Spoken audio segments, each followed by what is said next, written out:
ஒரு அளவு கடந்த வன்முறையை காவல்துறை கட்டவிழ்த்திருக்கிறது. அமைதியான முறையில் போராடிய இளைஞர்கள், மாணவர்கள் மீது வேண்டுமென்றே ஒரு வன்முறையை திணித்திருக்கிறார்கள். மாணவர்கள் அந்த கோரிக்கையை பரிசீலிப்பதும் அந்த கோரிக்கை மீதான அந்த தீர்வை பொறுத்தான பரிசீலிப்பதற்கான நேரத்தை கேட்டார்கள். முதல் ஒரு அரை நாள் கேட்டார்கள், 4 மணி நேரத்தை அதற்கு பிறகு கோரினார்கள். பிறகு 2 மணி நேரம் கேட்டார்கள்.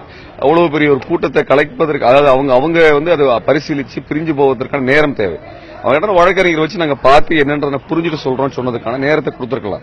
ஆனா வெறுமன ஒரு 5000 பேர் மட்டுமே அந்த அன்னைக்கு காலையில் அதிகாலையில் இருந்தவர்கள் மீது வந்து நீங்க அவ்வளவு 1000 காவல்துறையை திணிச்சு அடிச்சு பிரிக்கணும் அவசியமே கிடையாது. அப்ப வன்முறை என்பது திட்டமிட்டு திணிக்கப்பட்டது. இரண்டாவது, இவ்வளவு நாளமான போராட்டத்தில் இருந்த பல்வேறு ஜனநாயக அமைப்புகள் வந்து அங்க வந்து உள்ளுகள் கலவரம்லாம் இவங்க பண்ணாம, குறிப்பா சொன்னா பிஜேபி சார்ந்தவங்க எல்லாம் பண்ண முயற்சி பண்ணினது, RSS, ABVP இவங்க பண்ணினதையெல்லாம் நாங்க தடுத்தோம். பல்வேறு அமைப்புகள் எல்லாருமே சேர்ந்து தடுத்தது. அவங்க உள்ள வந்து பண்ண பல்வேறு முயற்சிகள் முறியடிச்சோம் நாங்க. அதனால வந்து இன்னைக்கு வந்து மொத்தமா வந்து அதனால வந்து பாரதிய ஜனதா கட்சியினுடைய தேசிய மையக்குழு உறுப்பினர் வந்து ராஜா அவர்கள் வந்து எங்க பேரை வெளிப்படையாக வந்து சமூக விரோதிகள் குறிப்பிடுறாரு. ராஜா குறிப்பிட்டதுக்கான ஆதாரத்தை கொடுக்கணும். அவர் இதுவரை பல்வேறு ஜனநாயக ரீதியான போராட்டம் நடந்திருக்கும். இதுவரை எந்த கலவரமும் எங்களுடைய போராட்டங்கள் நடந்ததே கிடையாது. ஆனால் அவர் நடத்தின அத்தனை போராட்டங்களே கலவரங்கள் நடந்திருக்கிறது தான் உண்மை. இதான் அதனுடைய விஷயங்களை நாங்க போவோம் ஆதாரப்பூர்வமாவே சொல்ல முடியும். கலவரங்கள் என்பதே அவர்களுக்கு சொந்தமானதான் இருக்குது. அது அப்படிப்பட்ட ஒன்றை வந்து அவர் வந்து அபாண்டமான ஒரு குற்றச்சாட்டை வெளியே வைக்கிறார். நேற்றைக்கு பாரதிய ஜனதா கட்சியினுடைய ராஜா என்ன சொன்னாரோ அதுல சொன்னது அப்படியே எடுத்து கோவை கமிஷனர் வந்து பேசியிருக்காரு. மே 14 இயக்கம் உள்ளிட்ட கேம்பஸ் ஃப்ரண்ட் ஆஃப் இந்தியா இவங்க எல்லாத்தையுமே குறை சொல்லி பேசின விஷயங்கள் நடந்திருக்குதுன்னா, அப்போ வந்து காவல்துறை மத்திய பாரதிய ஜனதா கட்சி அரசு என்ன சொல்லுதோ அது செய்யறாங்க. சொல்ல போனா பாரதிய ஜனதா கட்சியினுடைய மூத்த உறுப்பினர் என்ன சொல்றாங்களோ அது அப்படியே செய்வதற்கு தான் காவல்துறை இருக்கிறதாங்கிறதா கேள்வி.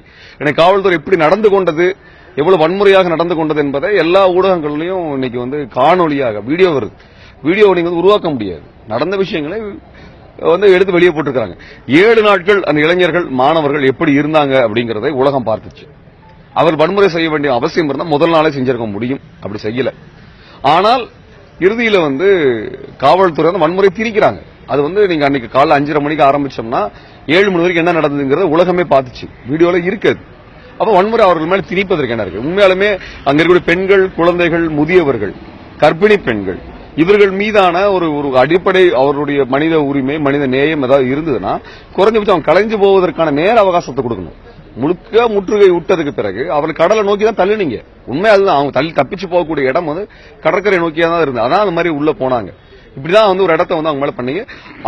அந்த மாணவர்களை கடல்ல மூழ்காம காப்பாற்றினதும், காவல்துறையினுடைய கடுமையான ஒரு காட்டுமிராண்டித்தனமான தாக்குதல்ல உயிரிழக்காமல் காப்பாற்றினது வந்து அந்த பகுதி மக்கள் தான். அவர்களுக்கு தான் நாங்கள் நன்றி கடமைப்பட்டிருக்கோம் சொல்ல முடியும்.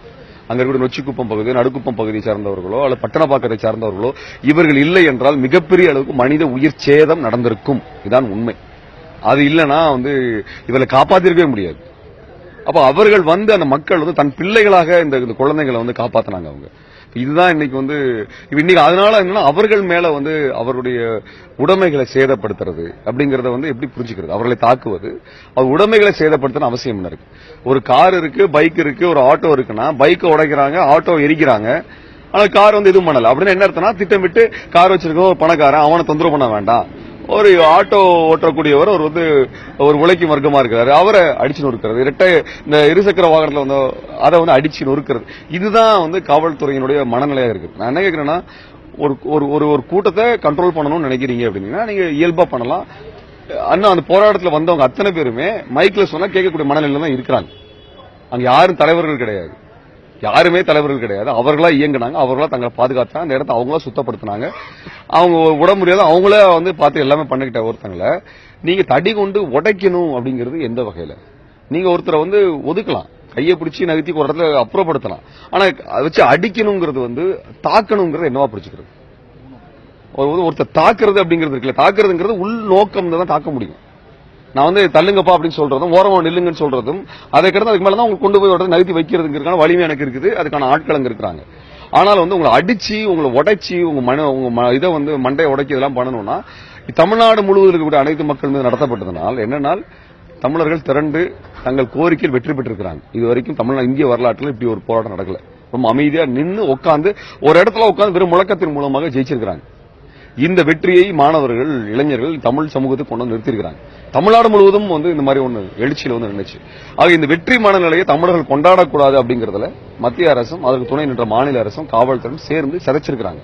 ஆனா உண்மையால் என்னன்னா இதற்கு பிறகுதான் எல்லாத்துக்கும் இந்த அநியாயத்திற்கு எதிரான கோபம் எல்லாம் மனசுக்குள்ள இருக்குது. ஆக நாங்க நீங்க இது மேல இந்த மாதிரி எரிச்சவங்க மேல ஜனநாயக ரீதியாக சட்ட நடவடிக்கை எடுங்க.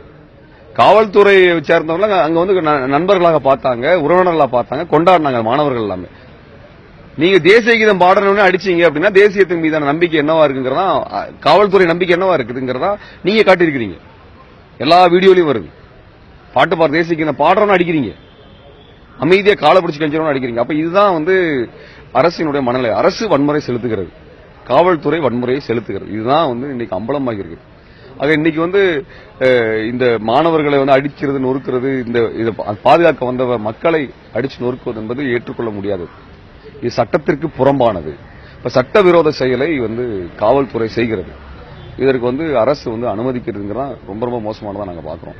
அதே போல மே 17 இயக்கத்தை திட்டமிட்டு அவர்கள் சமூக விரோத அமைப்பாக பாரதிய ஜனதா கட்சியினுடைய உள்நோக்கத்தின் காரணமாக, ஏனால் பாரதிய ஜனதா கட்சியினுடைய மசோதாக்களை, அவர்களுடைய கொள்கைகளை, அவர்களுடைய சட்டங்களை நாங்க அம்பலப்படுத்தணும். உதாரணமா ரேஷன் கடைகளை மூடுவதை பற்றி இவர்கள் எடுத்த முடிவை, சர்வதேச அளவில் கொடுத்த அந்த வாக்குறுதியை மே 17 இயக்கம் தான் அம்பலப்படுத்துச்சு. இதற்காக நிர்மலா சீதாராமன் அவர்கள் எங்களுக்கு மே 17 இயக்கத்தின் பேரிலேயே பதில் கொடுத்திருந்தாங்க. இப்படியாக பாரதிய ஜனதா கட்சியை நாங்கள் ஜனநாயக ரீதியாக சட்டத்திற்கு வடிவில் எப்படிலாம் மீறாங்கிறத நாங்கள் அம்பலப்படுத்துறதுனால மே 17 இயக்கத்தை சமூக விரோதமாக திட்டமிட்டு அவர்கள் பாரதிய ஜனதா கட்சி அறிவிக்க விரும்புகிறது. அதற்கு காவல்துறை துணை செய்திருக்கிறது என்பதுதான் கோவை கமிஷனர் அவர்களுடைய அறிக்கை. அப்ப நாங்க இதை எப்படி பார்க்கறதுங்கிறதா. ஆனால் எங்களுடைய போராட்டங்கள் நீங்க பாருங்க, எங்க கோரிக்கைகளை பாருங்க. நாங்க இதுல சமரசம் இல்லாம நாங்க பேசியிருக்கிறோம்.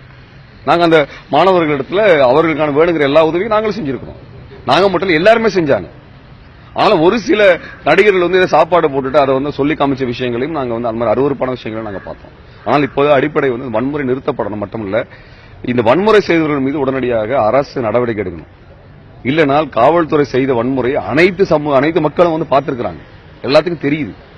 அப்ப உங்கள் மீது நம்பிக்கையின்மையை நீங்க தான் இழக்க போறீங்க. அது ஜனநாயக ரீதியாக நாங்க மக்களோட நின்று இருக்கிறோம். மக்களுக்கு எங்களை தெரியும், எங்க போராட்டம் எப்படி நடந்தது எல்லாத்துக்குமே தெரியும்.